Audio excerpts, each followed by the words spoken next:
Que sera, sera, whatever will be, will be.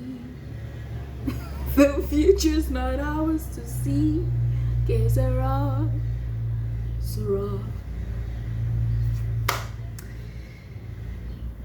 Have you ever wanted something so much, so much, so much, and then you try to run for it, you try to chase it, you try to knock, and it seems like the door is not being opened? That's where I'm currently at right now, and I'm trying to make the most out of my life as I experience yet another rejection. Hi, hello, my name is Wanda Singela. Welcome, hopefully welcome back to my self-improvement channel where I hope to document honestly, vulnerably, authentically my self-improvement journey, mostly highlighting 3 areas of my life. Okay, let's make it 2. Words, which is a multifaceted kind of box banner of my self-improvement journey, because one of the ways I can express this words idea is through these videos. I want to be able to talk a little bit better than I did yesterday. I want to be able to share ideas and speak simply with clarity, but obviously also with a lot of flair. Eloquence, because why? Because I feel like without those things I would have lost a part of myself. I am Wanda Singela, a person who is a little theatrical, a little dramatic, and I do not think that trying to speak a little bit better needs to steal just style, linguistic style away from me. I'll be a lyricist. Still speaking about words is also just gonna be a play, also be funny how I'm talking about words and I'm just not finding the words to be able to better explain this.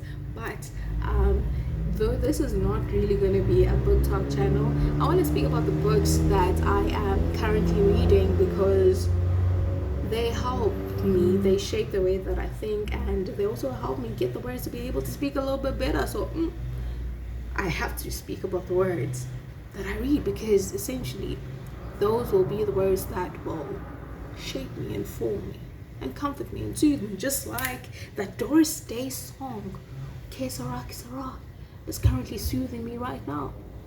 Once, and then number 2, wellness, which is just gonna be like 80% weight loss and 20% mental health things, which I didn't really want to talk about, but I don't think this journey will be properly documented without shedding a little bit of light on just the mental health hindrances that prevent one from just running towards their best life with full fervor, with speed, without the self-doubt and all of these other things. So on today's video, I wanted to talk about just the idea that you can just do things. You can just do things. You see, I want to stop at here, but hey, I want to also vent about my little gremlin situation. My gremlin and I are not in agreement with regards to just what waiting should look like, right? And I call this a season of waiting, even though I don't think, are you ever really waiting, or are you always just living? But anyway, I call this a season of waiting because there's something that I'm trying to achieve and get, and I need, as I knock on doors, as I do whatever, I need to wait for a favorable response, right? And as I wait for the thing, I personally believe that as I wait, I can do things. And it's been a little frustrating, because it seems like I do not have the permission to do things or move in a way that makes sense to me, even though given the time, I can stand and defend the actions and things that I'm choosing to do in the season of waiting. Because as I wait, I am still in what I would like to think and believe is fertile land. This might not be my now Bible trivia. Canaan. Where was Moses going with the kids who were enslaved in Egypt? Because God freed the kids in Egypt.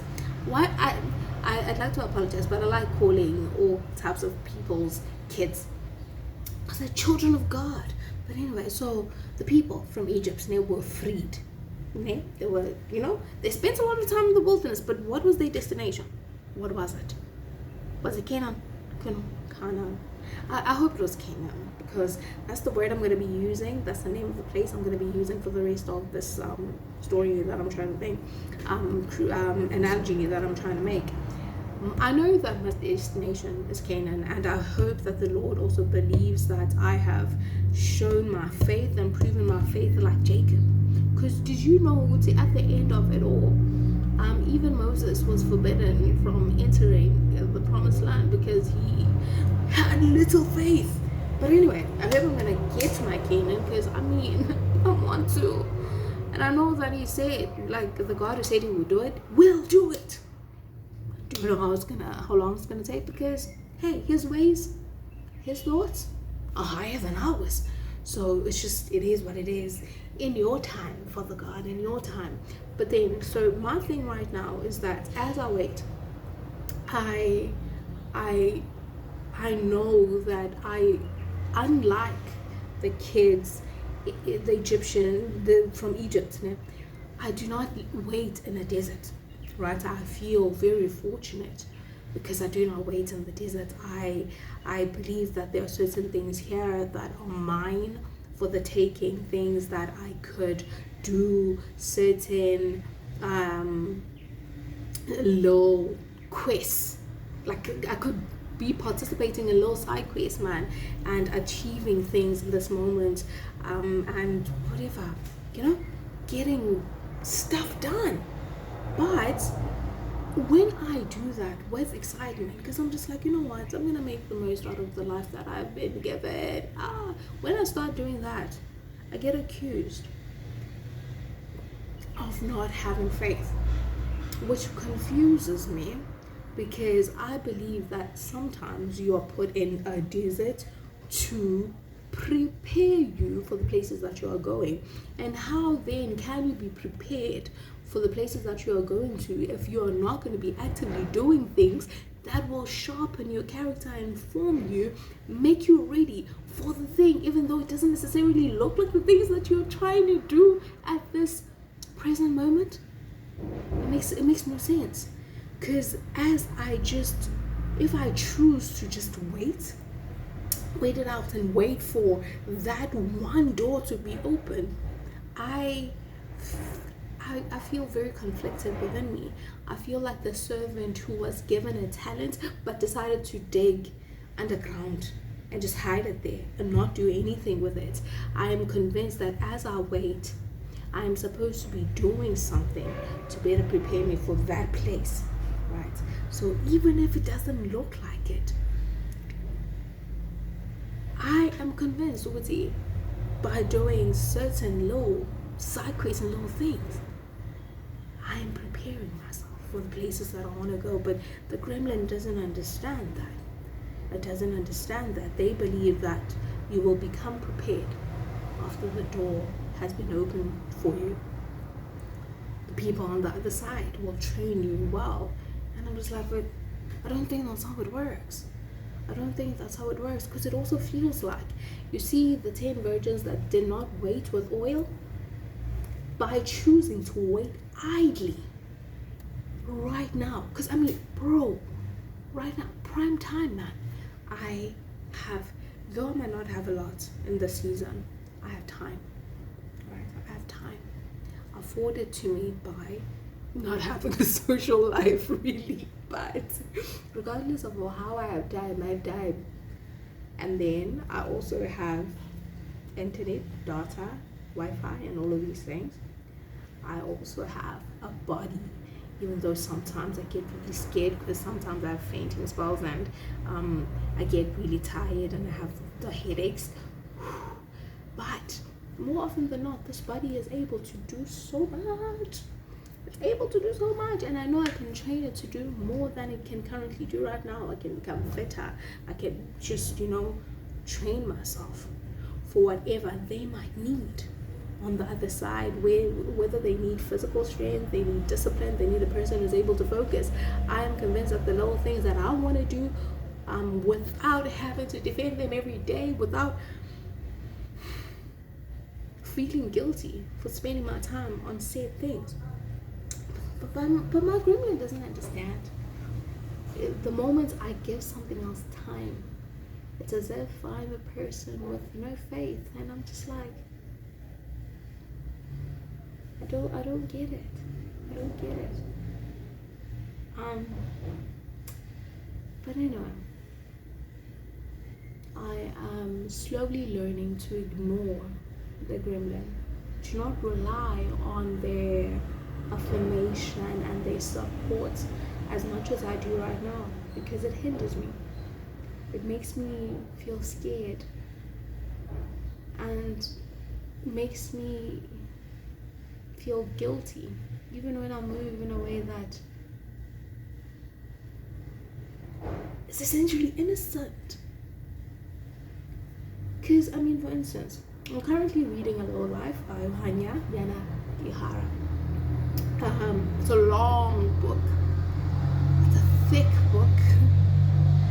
It is easy to read but hard to read at the same time. It's well written, right? And I like how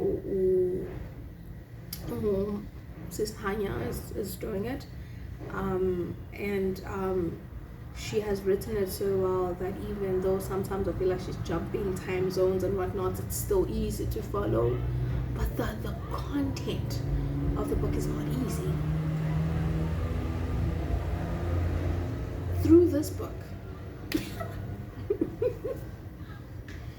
I'm learning how to focus. Like, as a person who prior to this spent a lot of time on social media doing scrolling, yada yada yada, not able to focus on one thing for a very long time, I think a 700-page book can help you slowly fix and remedy that.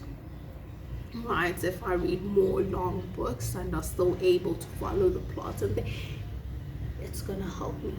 Whatever's gonna happen on the other side of the door, babe,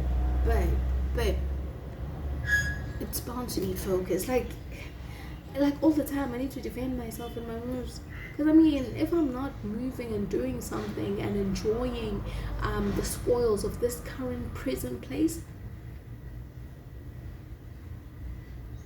then I'm sad, because that would mean I'm spending a lot of time thinking about the things that I do not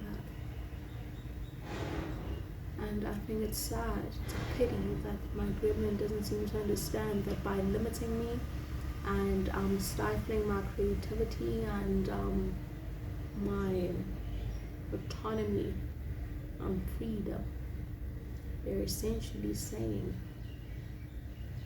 stay depressed. Anyway,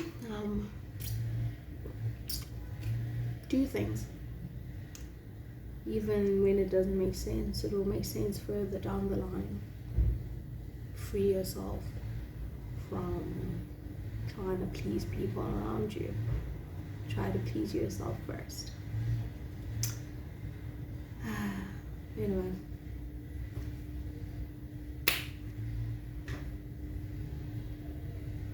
I hope that you'll choose today to live life a little bit better than yesterday. Chooses. I had a verse open. Maybe I'll see.